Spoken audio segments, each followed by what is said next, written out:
reciprocating compressor. You can see there are two cylinders of the reciprocating compressors. First one we introduce this setup.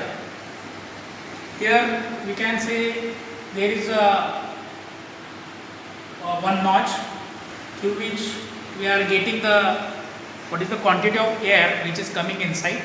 So this is the suction side, and through this orifice, not notch, this is the orifice through which the air is coming. So the pressure difference we are getting, so that we can calculate the mass flow rate of the air. Okay, so this is the suction of the air. This first temperature we have to take at the entrance. This is the first temperature. Then air will be entered to this reciprocating compressor. The air will be compressed. Then we have to measure the second temperature. This is a T2 we can say.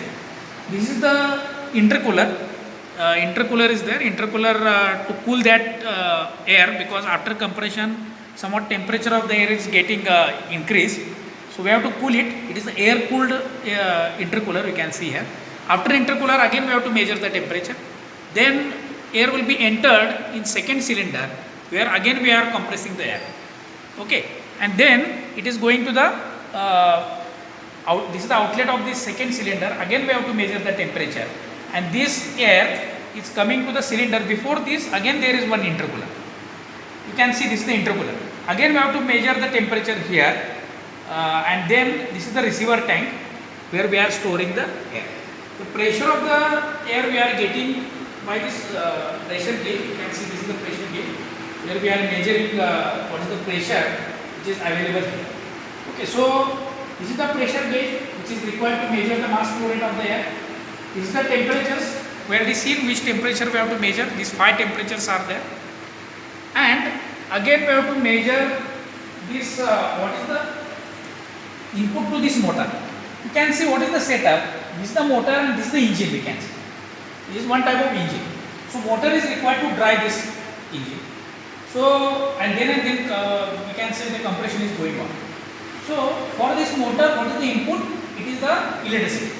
So we should measure the electricity by this energy meter. Everyone knows, everyone having this energy meter in their home. So this is the disc which is rotating. We have to measure for particular 5 rotation how much time is required. Okay, so we have to measure the time, because it required to calculate how much units are required for that particular motor to run that compressor. Okay, so this is the setup.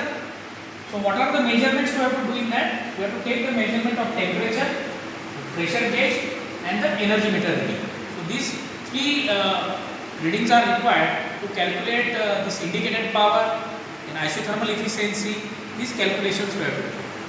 Okay, so and this is the receiver tank. I think everyone knows where it is seen. This on washing centers, the setup is there for washing the cars or vehicles. The compressed air is required. So after starting this, air will be compressed and it is stored in this receiver. Okay, so we have to take the reading for, we can say, the 1 kg per centimeter square. This is the first pressure we can say, then 1.5, 2 and 2.5. In that way we can measure or we can say take the readings, all the readings of this particular reciprocating compressor. Okay, so I think we have to take the reading now, and we will see exactly how the readings are taken.